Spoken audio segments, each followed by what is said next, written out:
Hello, this is Pamela, the Stampin' Pink Rose, and I want to welcome you to what I'm now calling a little pop-up card. I blog over at Stampin' Pink Rose, so if you're watching there from YouTube, by all means go over to Stampin' Pink Rose after you watch this video.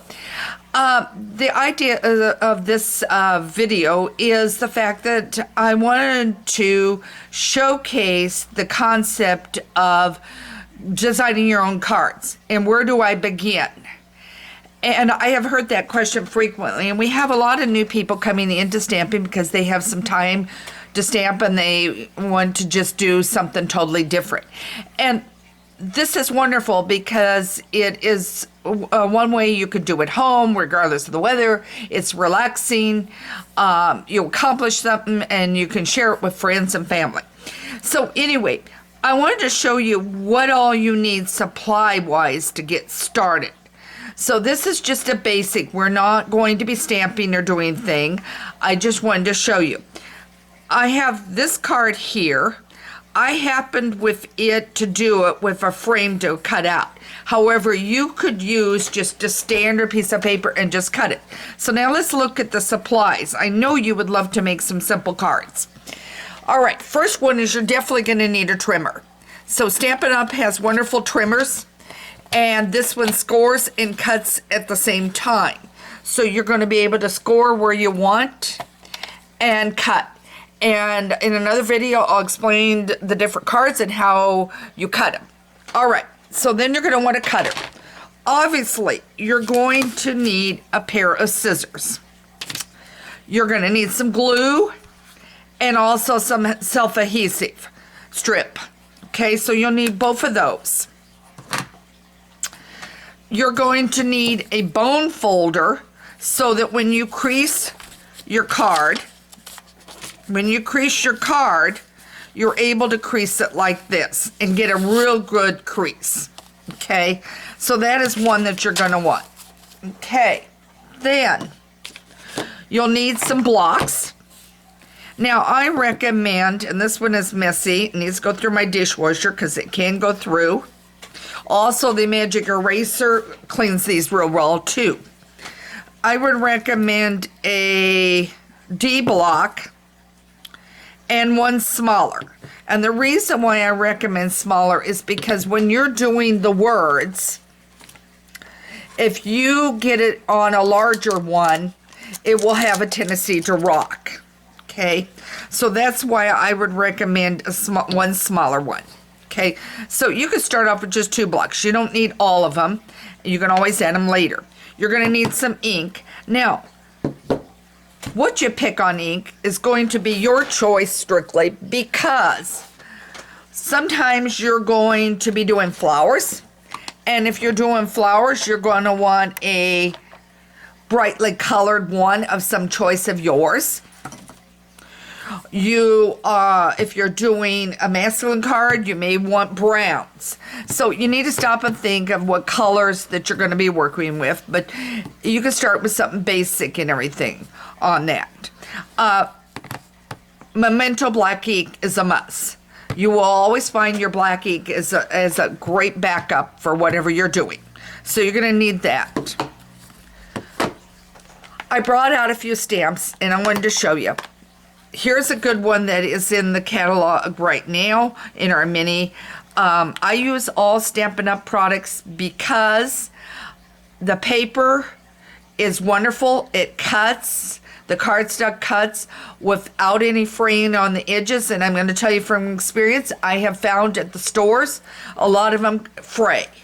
So you don't want to be sitting there using a sand block trying to get them down. So you're going to want quality product. So you're going to want some kind of cardstock. I happen to grab a Flirty Flamingo, a garden green, and then your basic white, because they have switched from Whisper White over to a basic white. So you're going to need whatever you need on paper. Okay, the cardstock. And you can buy assortment packages at Stampin' Up! All right, then this is called Art Gallery. It is a 1-step to 2-step stamping, whatever you want to do. I can explain that later to you. All right, this one was just a simple one you could use for Valentine's. You could get some red and stamp some hearts on some Whisper White, and you would have it done. These are called photopolymer stamps because they are clear. Now, I'm going to show you one other one that is not clear. This one is called Red Rubber. Okay, and this has the rubber backing. All right, with this one, I really, really recommend you get a piercing mat. Now, this is my piercing mat, and I have simply covered it with a sheet of white cardstock. I don't mean cardstock, white copy paper. Because when you stamp with this, you're going to discover it does not stamp clear perfectly when you use it straight down and don't have a cushion on it. Okay, you need a little more cushion. So I definitely would recommend that. All right, let's see. And you're going to need something to clean off your stamp set. And this is called a chamois. Mine is wet. Don't worry because it looks all gunky and messy and everything. It will not rub off onto your stamps.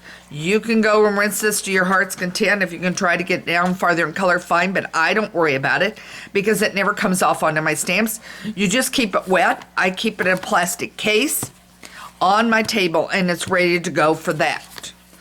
All right, so I'm hoping I'm giving you some just general ideas about what it takes to start stamping. You might like some dimensionals. Let me show this card I'm working on right now. I use the dimensionals on that. So these strawberries are raised up on dimensionals. So that gives a little more look and dimension to what you're doing. I'm hoping this gave you some ideas of what you need to get stamping. You don't need a lot. Some cardstock, some scissors, a trimmer, because you need to be able to cut your paper straight, a stamp set, a block or two,